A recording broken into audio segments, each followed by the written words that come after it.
No Time to Die director teases Rami Malek's villain. That is the headline on today's MBE movie news. And this one is coming in from Games Radar, which is a strange place to be getting movie news from, but yeah, it's pretty self-explanatory really. Kari Yoji Fukunaga, of course, who took over from Danny Boyle on this movie, has been teasing Rami Malek's very interesting looking villain. Obviously he is playing a very disfigured looking chap, very dapper looking chap as well, walking around with a dashing looking cream Parker, then seen later on a little bit more formally dressed. But he's been speaking about him, and he has been saying, and if I can find the quote I will tell you it, what about those scars? How did he get them? I can't really tell you about that one, which is crap for me because I can't speak about it. I've always liked those Neo masks, and I like the duality of them, so their expression subtle changes based on the angle of the face, which I like. It's almost the blankness of the expression and the paleness of it. So compared with that compared with the wintry landscape when we introduced that mask, to me it just went really well together. He further goes on to say that they see themselves as higher than everyone else. They're pulling the strings. There's an entitlement there and a playfulness. So yeah, I guess all the great villains play God, which we've obviously heard Daniel Craig's 007 James Bond himself say, history isn't kind to men who play God. Now look, on a purely aesthetic point, it's a really cool looking character. There has clearly been lots of speculation on who this chap could be. Could he be one of the previous villains from one of the older Bond movies?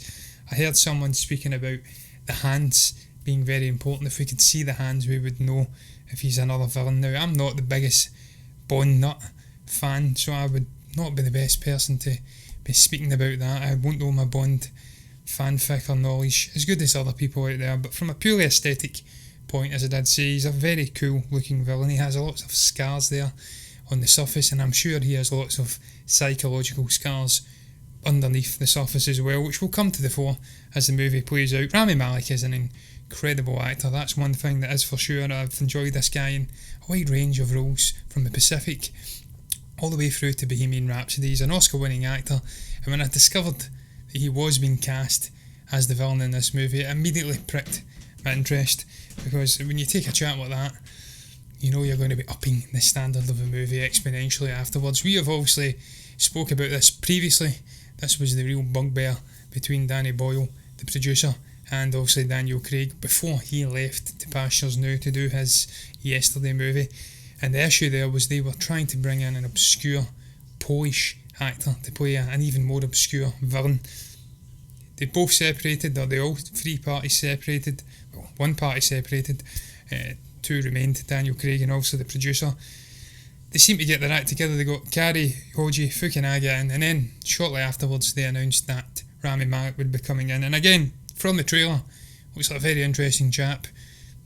Atypical Bond villain, sitting in a sort of a lair type thing, speaking to James Bond. He's out on the ice. He looks like a no-nonsense chap. And the other thing I really took from this trailer, incidentally, is the fact that it seems to be bleeding over from Spectre as well. We've got a whole myriad of characters in there, the likes of Q, played by Ben Whishaw, which you would expect, but even Ralph Fiennes, and we have Leah Seydoux as Madeleine coming in, and even Christoph Waltz's villainous Blofeld is in there again, so it gives me Mission Impossible vibes. Well, we also seen Rogue Nation blending into Fallout, and we had numerous villains making their way back from that previous movie, so it's a neat way to give us continuity, bring in some of this extended universe and give us a real good foundation to carry out the next movie. And we did see Blofeld hinting that he knew, obviously Madeleine's secret, that she knew this Rami Malek villain. And look, the trailer was wonderful, fantastic in a visual stance, fantastic on action. Daniel Craig doing his swan song as obviously 007. Thought he looked absolutely dapper as well. He looked like a guy that knows how to play the role. He's got the experience under his belt, and yeah, all in all, I'm really looking forward to this movie. I'm impressed by what Fukunaga's managed to accomplish here. He's come in, he wasn't the original director, and he seems to have done a great job of bringing it all together in a nice harmonious manner and giving us a fantastic looking action movie to really cap off and be the culmination of Daniel Craig's tenure. But all in all, the villain looks very cool. Not got much more to add to it. All the great villains play God. That's the general gist of the topic, and he's playing God again. But look, I'm sure Daniel Craig will slap poor old Rami down as the movie progresses, or maybe not, because that was another bugbear. Daniel wanted Bond to die. He hated this continuation. There was no stakes, high risk stakes in these movies. That we knew that Bond would always survive, so perhaps he'll finally bite the bullet. But look, on that note, I'm going to move on because I'm strapped for time already. I've been gibbering nonsense. And the next one is all about The Irishman. We also spoke about it on Monday, but I'm going to be speaking about it on two topics today as well. And it's the National Board of Review names The Irishman Best Film, and what does this mean for the upcoming Oscars, 2020 Oscars? Will The Irishman nab the Best Picture Oscar? Now look, they go on to state, it's coming from Deadline, Martin Scorsese's crime epic The Irishman has received Best Picture honours from the National Board of Review, which obviously bodes well for the Oscars. Now they go on to contradict themselves slightly thereafter by admitting that actually, even though it picked the Best Picture Green Book from last year, that was the first time that they'd correctly guessed the Oscar winner in 9 years. So perhaps this comes with a slight slap in the face for Scorsese and De Niro and Pesci, or Pesci, whoever the hell you want to call him, and Pacino. Now, do I think this bodes well for it? I don't know, to be honest with you, because it is such a stacked category this year. You look through the array of movies which could have a real say in who wins this Best Picture nominated Oscar, and it's incredible. You've got The Irishman, Jojo Rabbit, Marriage Story, 1917, Once Upon a Time in Hollywood, Richard Jewell, Knives Out, Parasite, Uncut Gems, Joker, Ford v Ferrari, Little Women. The list is truly endless. We have a good solid 12 to 15 movies in there which could rightly claim that they deserve to be the Best Picture at the Oscars in 2020. Now, do I feel that The Irishman deserves to be in amongst those movies? Absolutely. You'd have to be crazy to say otherwise. This is Martin Scorsese bringing together the absolute greats, the powerhouses from the 70s, the 80s and the 90s, bring them together for one last time, returning triumphantly to the mob genre. And he does it so well, and he combines 80 years of storytelling in one movie, and it's magnificent the way that he's brought it all together. It's magnificent the performances he's managed to bring out of these actors. There's not one of the main trio of actors who could lay claim to being the standout performer. They were all individually very, very strong, brought an A-game performance in terms of an ensemble as well. And then you fire in all of the CGI aspects, the quietness in some of the moments, and just an absolute epic of a story about obviously Jimmy Hoffa.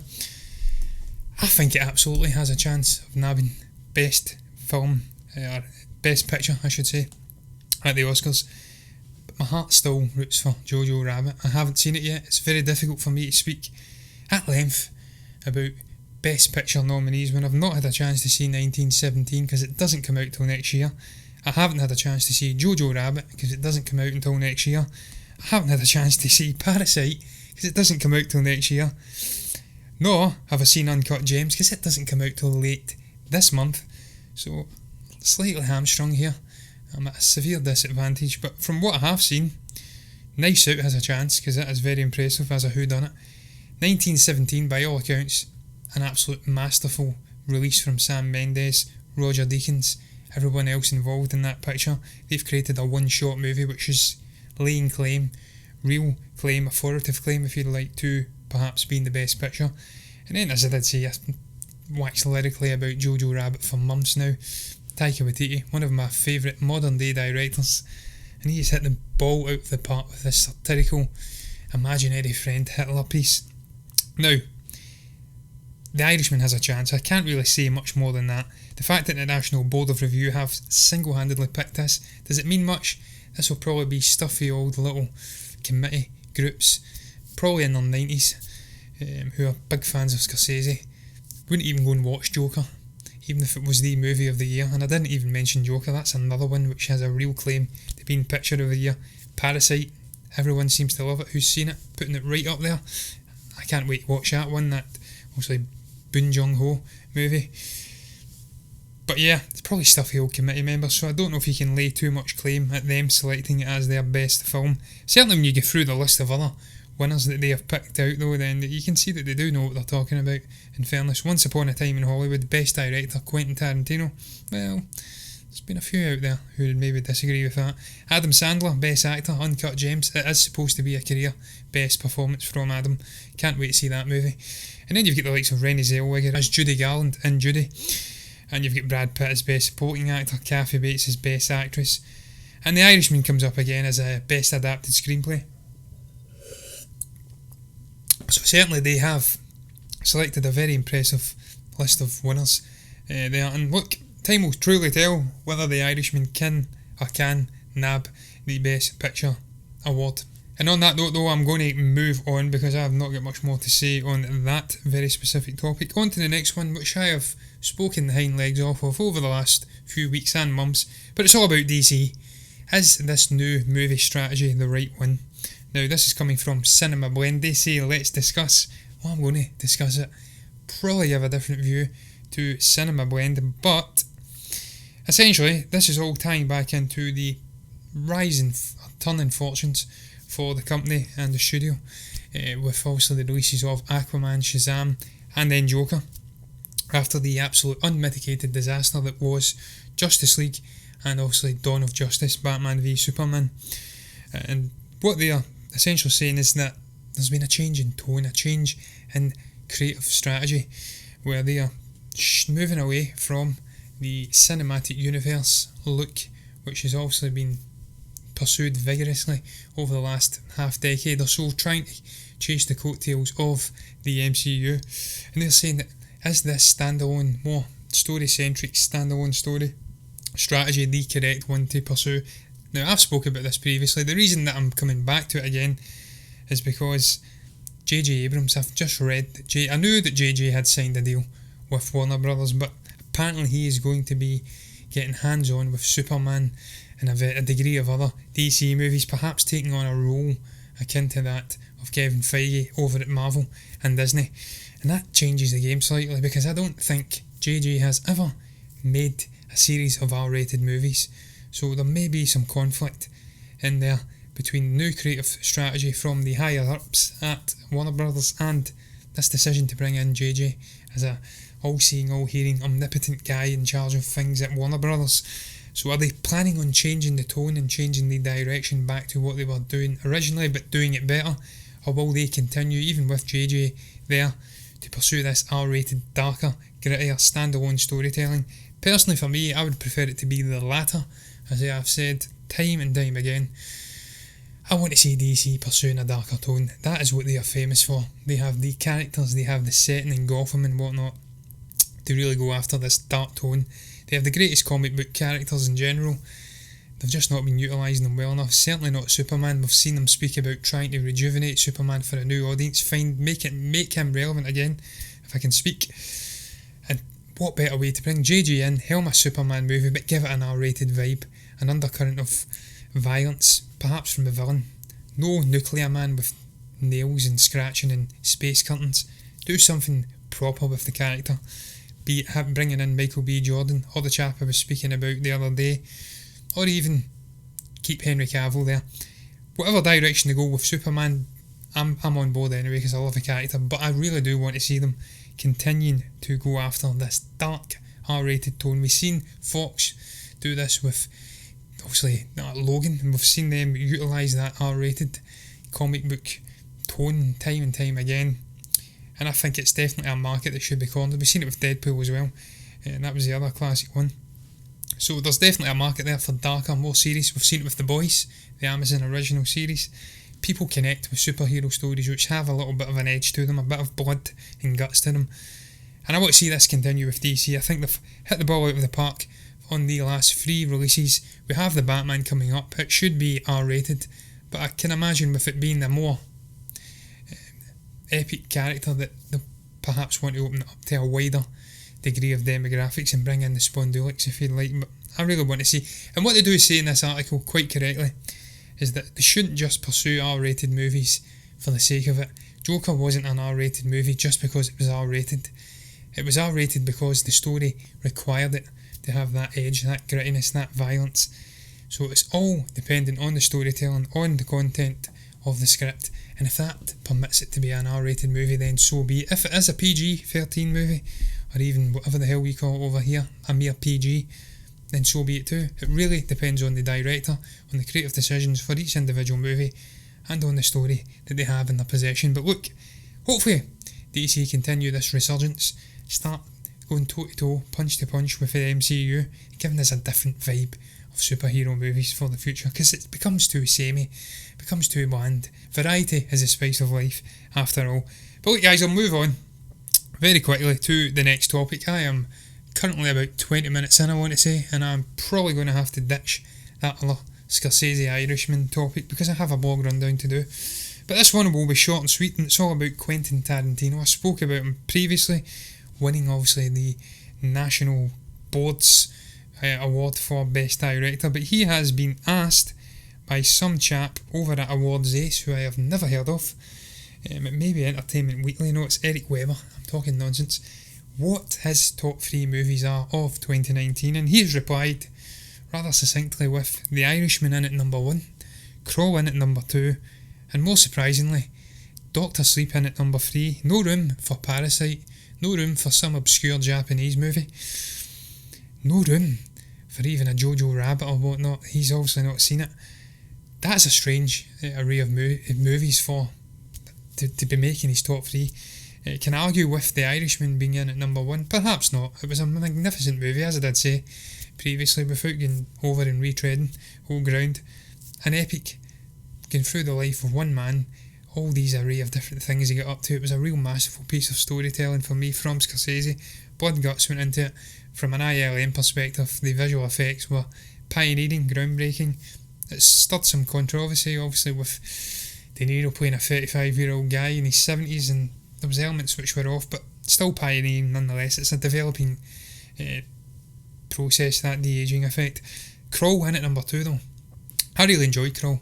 I thought it was a great monster horror movie, and I liked the way that they utilised the hurricane setting. It was the most authentic looking hurricane I've seen make the big screen yet, and the way that they just took the alligators and made them mere alligators, no vindictive nature in there, no agenda, no self-awareness like we'd seen in the Meg, where it's willfully going out to kill humans.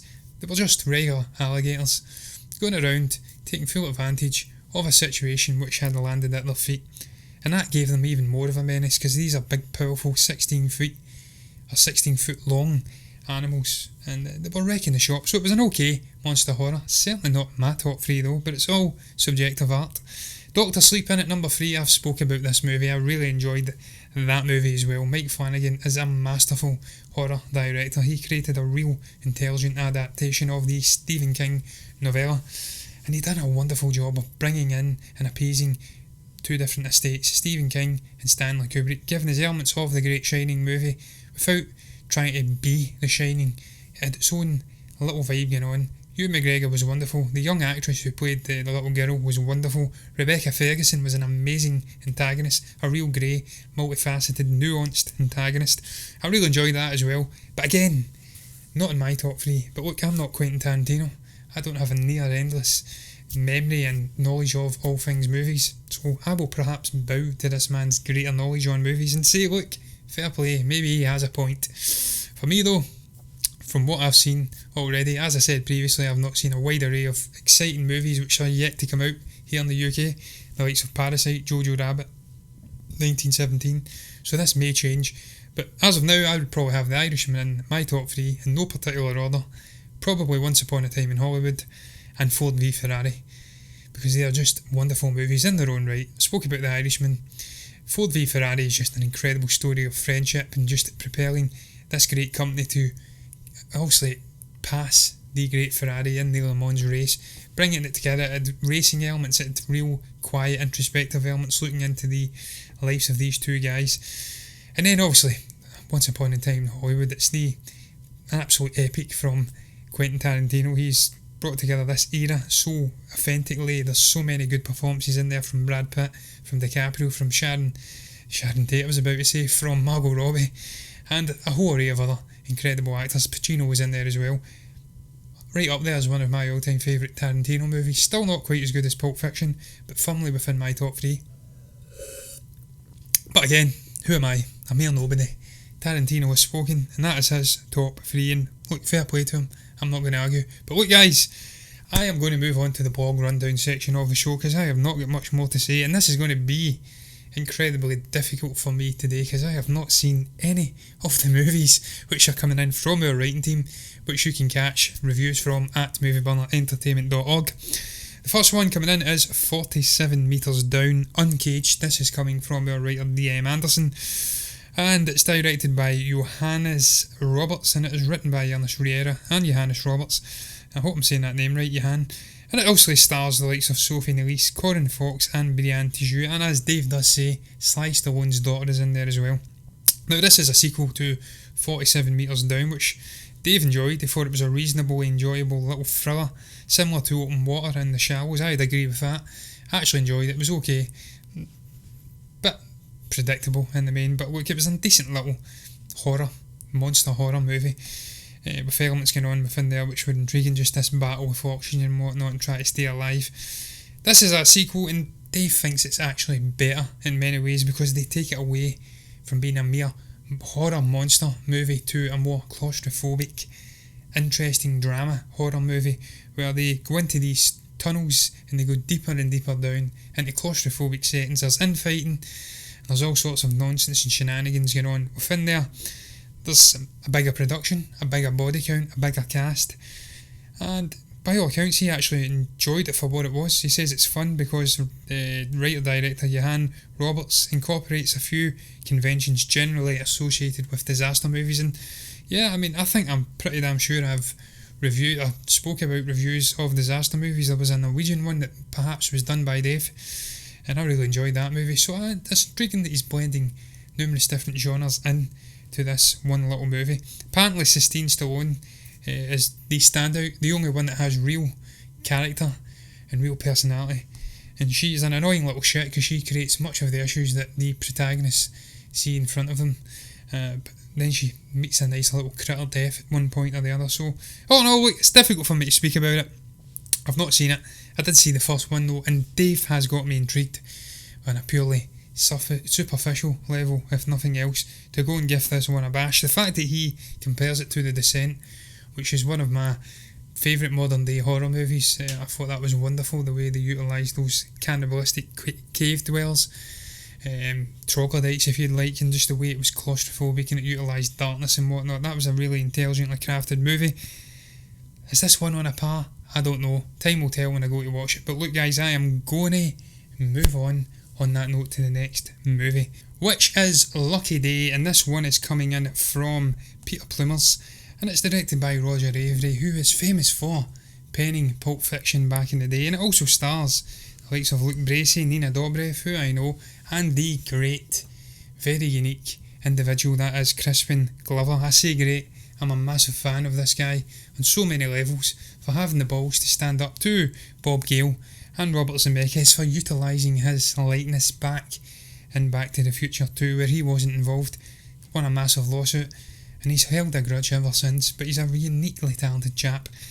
And Peter does go into this, and he says that who would believe this guy could be capable of playing a role like this. This movie is all about a safecracker leaving prison after 2 years, and he jumps right into the deep end when he has an array of different people coming after him. First and foremost, we have Luke Chaltiel, I can't even say that name, Crispin Glover's antagonistic character, flying all the way over to France to personally take revenge on Red. Apparently his brother got killed during a robbery which Red was a part of. So there is the context of the story. I've not seen this one either, as I did admit earlier on in the introduction to the blog rundown. But he says, Peter, that this has a lot of Pulp Fiction vibes. Being written by, obviously, Avary, it would have his blueprints all over it, his unique storytelling. And yeah, apparently it has that vibe about it. Sheer-blooded violence, lots of swearing, lots of action.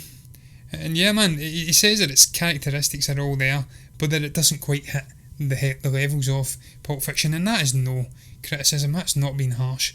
Pulp Fiction is one of the all-time great movies, certainly one of the all-time great modern movies, and my all-time favourite, Quentin Tarantino movie with such great performances from John Travolta, Uma Thurman, and obviously Samuel L. Jackson. If I can speak, my voice is starting to go. And he does say that even the character Chloe in this movie, who is played by Nina Dobrev, is a carbon copy of Uma Thurman's character in Pulp Fiction. But look, first things first, before I go any further, I have to address the poster, which is quite frankly magnificent. Just everything about it works. The array of the characters, the way that they're all arranged, it's very intriguing. The colours, the yellow, the gold, the red, purples, they just complement each other so wonderfully. So right away, I'm on board for this movie in terms of aesthetics and the poster alone. I've not even seen a trailer, but he's got me intrigued, I have to say. He's right. Crispin Glover playing a psychopathic, sociopathic, killing antagonist. It's got me right on board. I love the guy, as I did say. Just seeing him playing this character, getting right into it. He's done so many strange, eccentric movies over the years since his appearance as, obviously, George McFly in Back to the Future. And that's what I love about the guy. He doesn't follow conventional filmmaking. He's much like Nick Cage. He does his own thing. He doesn't care that everyone thinks he's a little bit crazy. And I want to see this film just to see this guy's performance. He was on Collider recently, suited and booted, and he's just an incredibly eloquent, intelligent guy. It rips out of him. So right away, I want to see this psychopathic version of Crispin Glover, so I'm on board for that alone. Even though Peter does say that, it does have some downfalls in there. The fact that it is trying to aspire to be Pulp Fiction but not quite hitting it. But it just reminds me of Drive for some reason. I'm pretty sure it was Driver, or was it Drive? I can't recall. That Ryan Gosling movie, which was full of absurd comedy, dark comedy, over-the-top violence and profanities and whatnot, and it just had a vibe about it. It gives me this same feeling, this movie. So I'm on board for this, I have to say. I'm really intrigued to give it a bash. I'll probably watch it tonight. So I thank Peter tremendously for giving me a chance to speak about this movie first and foremost, and bringing it to my attention so I can now watch it. Now, as I did say, I was going to be struggling on this section of the show because I'm on my Todd,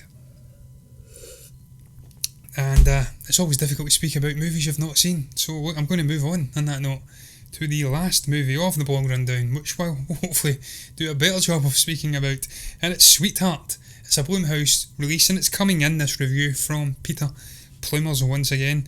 And it's directed by J.D. Dillard and written by J.D. Dillard and Alex Heiner, and it stars Kiersey Clemens, Emery Cohen, Hannah Mangan Lawrence. But really, it's the Kiersey Clemens show, as Peter does say.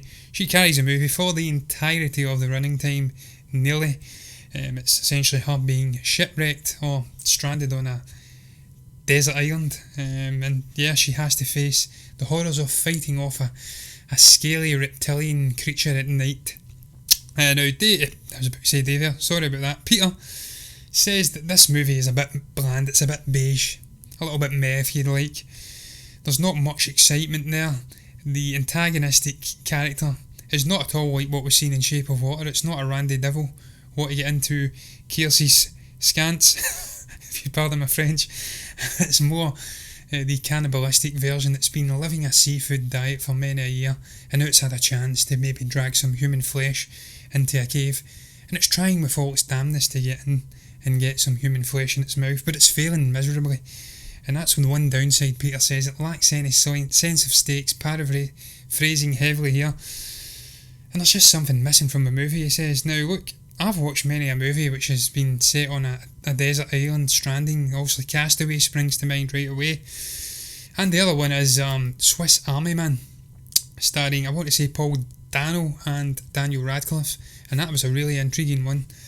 And I love these movies because it does, as Peter says, put the entire movie on the shoulders of one actor, and depending on how well you have cast the actor, that can make or break the movie. And he does say that the one thing that he did enjoy in the movie was the performance of Kiersey Clemens. Apparently she carries the movie with relative ease, and she's an intriguing performance if nothing else. Apparently the way that she makes it to the island is a little bit unlikely, and that she has a terrible swimming technique. Now, I can't possibly say because I haven't seen the movie, but we've seen some unlikely situations in movies before where you have to take away the kind of a disbelief. You need to suspend your disbelief for 2 hours, an hour and a half, however long the running time is. But yeah, I mean, I enjoy these type of movies, but the ones I've seen have been of a certain calibre, and this one by all accounts is not of said calibre, so I don't know if I will go and watch this one like I was going to go and watch the previous Lucky Day, which seems like a much better movie. But yeah, I've not got much more to add. I'm kind of talking myself into a hole here.